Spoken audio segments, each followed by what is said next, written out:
Yeah, hi guys, it's the 23rd of May, and we've been back from this wonderful quest for about a week or so now. It's sort of time to do a recap. Now, I know I did part of it at the beginning before, that we went right through to about when we arrived in Helsinki, actually. So, as we know, we went through from Cambridge down to get on the Channel Tunnel. We went across on the Channel Tunnel to France. We went through France, through parts of Germany. We went up through Germany into Denmark. Then we travelled the southern side of Denmark. Now, we did do the northern side of Denmark before. We went through Hirtshals, went through the southern side of Denmark, right into Sweden, into the southern side of Sweden. Now, Sweden, again, we did that before in a previous quest. I've got to be honest, I think the western side of Sweden is much nicer than the southern side. We did go through to Stockholm, and it was a different place really. We went to Storkyrkan Church, which I did a little video on, which was an amazing place. However, in modern times, Stockholm's gone a little bit down in rank, I'm afraid. It's not for me. It's changed dramatically, and not in a good way. So I think a lot of these cities, they do tend to do that. They get overly built, lots of concrete, not much green space, heavily polluted, and just too many people everywhere. Just rush. God, And then all these rules and regulations come in about where you can park, where you can't park, permits, pay parking meter. I did come across a lovely lady that helped one of the parking attendants, and she was really nice. And don't get me wrong, the people there are lovely. There's no problem there. But yeah, Stockholm's not for me, I'm afraid. Anyway, thank goodness we got on this ferry that went from Stockholm right through to Helsinki to get to Finland, where we were meant to be going. And what a ship! It was like being on a cruise ship. It was quite a little bit odd, really. Lovely, but odd, because we had some nice cabins, Janice and I, and when we got on the ferry, I expected the ferry to be like any other ferry, a couple of cafes or whatever, the buffet section, blah, blah, blah. We got on it, it's got a massive, great promenade going through the whole part of the ship. So you've got eateries and shops and clothing stores, and it was like, oh my goodness, it's like you're in a little town or something. So it was quite surreal, actually, but a really nice experience nevertheless. We arrived in Helsinki, which a nice place, an interesting place actually, lots of different energies there. We went to Uspensky Cathedral. Now, it's quite interesting on TikTok, that's got the least views of all the posts I've ever done, which I was really surprised about, because Uspensky Cathedral is actually quite a special cathedral. It was completed in 1868 in the district of Helsinki, but it's got some really good connections to the Clark surname, going backwards in time on ancestry and things. So it was good. The only thing I didn't like about that was that you go into the cathedral, there's quite a few people there. We've got some great photographs, so but there's a red sort of rope going around the whole central part of the cathedral, so it's all like blocked off. So obviously we're not worthy enough to go to those parts of the cathedral, which I found a little bit disconcerting. In my mind, if we take on board the religious aspect, which I don't, to be fair, people often misunderstand me and think that I'm absolutely crazily religious. I'm not, actually. I'm more interested in history. I'm more interested in the architecture and using these churches as good, solid libraries that almost like to stay stagnant while everything else around them builds up in time and space and time, really.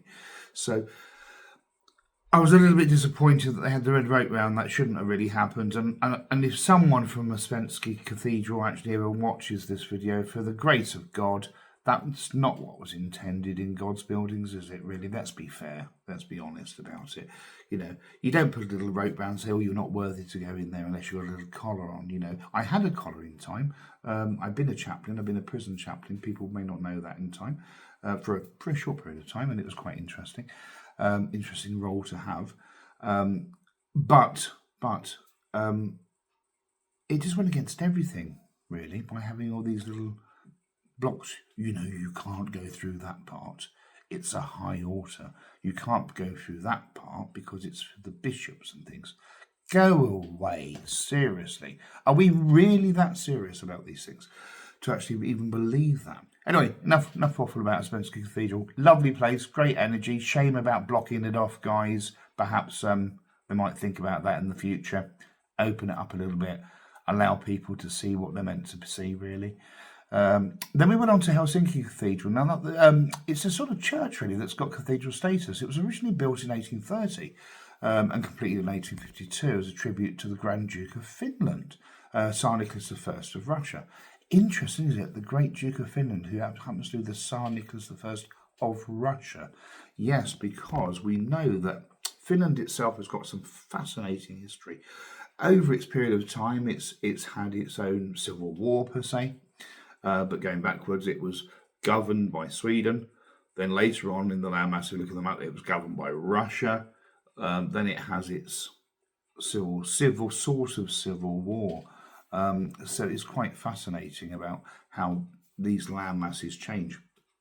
And I think that's quite interesting. There's a point to note that land masses do change, borders do change. The human species has always been a species of divide and conquer. History has taught us that. If we observe from the beginning of the human race, they've always had battles and wars and taken over land and restructure things, and then they get taken over later on in history and they get attacked, they get invaded. Another culture group, country, whichever, whatever, takes over that land again and it becomes something else. And this seems to be a movable feast in space and time. It's never really been stagnant. It's never been still, really. And it's not that odd because, you know, the human race has always been like that, really, isn't it? To look at land and say, I want that piece of land, or that's mine, or if we take Putin at the moment, you know, he's going down the road of the old Prussia and saying that it all belongs to the original Soviet Union, the USSR. And some of us that are old enough, sadly, but some of us are old enough to remember when it was actually that, you know, the songs as well back in the USSR that came out. So Russia's almost going down that same path at the moment with Ukraine. You know, it's divide and conquer again. So it's only history repeating itself. And the human race doesn't ever seem to learn. That's what I find most fascinating, is that we have all these wars and things, and they never really learn about anything, really. They just carry on fighting and killing, and in the name of God, in the name of Allah, in the name of whatever. And it all seems a bit preposterous, doesn't it? It's a word for the evening, preposterous. But I suppose at the same time, it could be a conundrum. That's a wonderful word. I love conundrum. So they're fighting on the basis of something that they've read in a book that they've never actually really had the experience of seeing because it's so old in text. Now, as we know, books and things change and they're altered, bastardized, really. Excuse the language, but that's the word to use, bastardized, for the benefit of those people at the time who were in control, or the high priests, per se. For high priest, my bollocks, really. I mean, how does that come about? You know, it's crazy, really. So they're fighting wars based on religion, but they don't really know the key source of that religion back in space and time, do they? But they'll fight the wars on it because it's something that they passionately believe in. They're taught to follow that religion, like sheeple, really. You know, little sheeple going around, following things, reading books. Oh, that must be right, we'll follow that. Oh, there's a God there, or oh, this religion's got 3 gods, or that one's got 2 gods. Oh, I like this religion because it hasn't got any gods at all, but it's got something else. And we all, as human race, they seem to just follow anything they want to, really.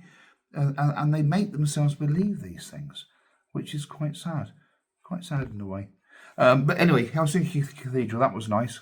So it was known as St. Nicholas Church, obviously after Nicholas I of Russia, the Tsar. And it was under that control until, as I mentioned, the independence of Finland in 1917. It was a major landmark of the city and possibly the most famous structure in Finland as a whole when viewed across the earth. Really, it's probably the most famous structure possible. Helsinki Cathedral, that is, and certainly the landmass that it's on has got some very very interesting historic value there. That some may know, some may not. Who knows really? But we stayed there, and it was lovely. We obviously covered Kukala as well. Now on the Saturday, that was the 20th of April. Actually, we went to Somero Church, which again I found that quite interesting because it's an earlier church that was built in 1490 CE, Common Era. Obviously, we're trying to de-religious or de-badge. Is that the word?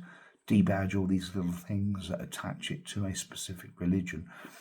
So I like the fact of BCE and CE. So it was basically a church that was built in 1490 CE. However, the existing church is from 1859 CE. It's a bit later on down the road.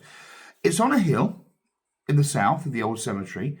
The new church was completed. The original church was a wooden church, built in 1668. So we've got these different time frames. We've got 1490, 1668, 1859, 1864. You know, so all these different times where it's had different adjustments, different plans and things, which we often find in churches. Now, we followed on to Forsa Church, a place called Forsa Church in Forsa in Finland.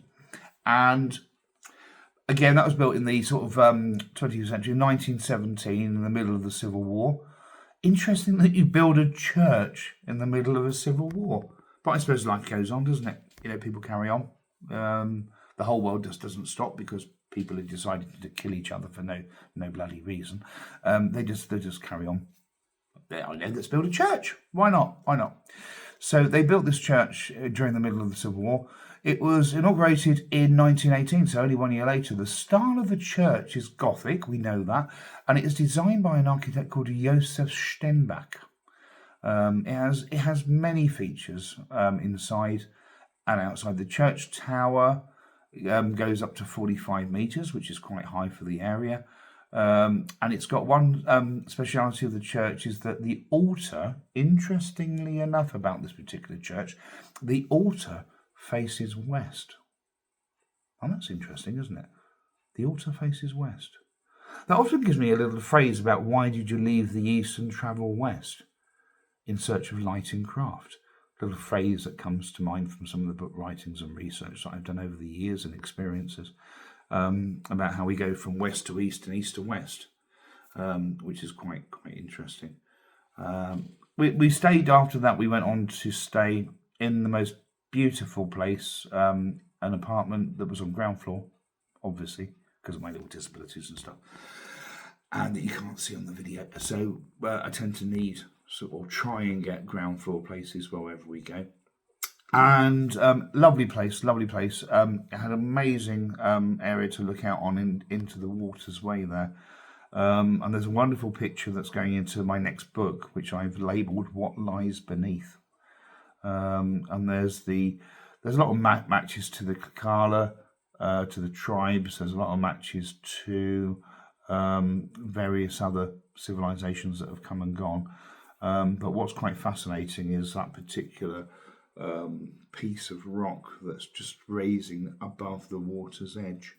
That has some very, very interesting things.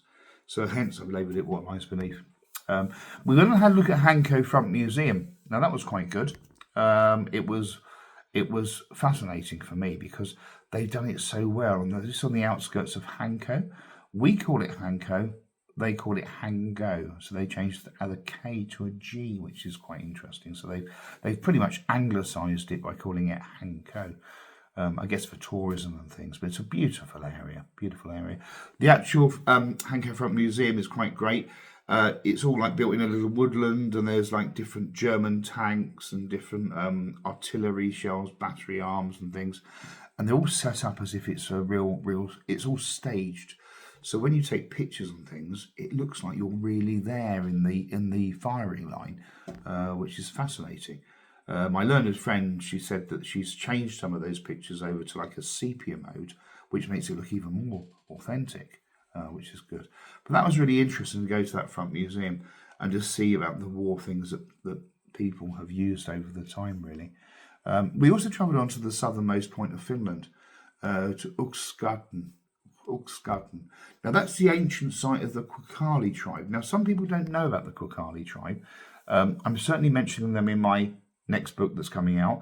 I have relabeled the book. It was originally going to be something else, but I have got the best title for it now, which is simply going to be called Book of Secrets. Book of Secrets. And the Quakali tribe is an absolute must. And it's going to be a nice little section in my next book that covers that. Hope to get it out by March, April next year. I don't think it's going to come out this year because I've still got to get the data when we go to Poland in October. So I've still got to get that data into the book as well. So it's going to be a little bit delayed, more than what I wanted. But it'll be worthwhile when it comes out and gets released in March. That'll be really good. And we'll see how we go from there. So that's part one of the trip. We've gone up to where we are going to go to the Church of St. Lawrence on Monday the 22nd of April. I'll do that in part two because, oh my goodness, I've just realised that 16 and a half minutes have passed.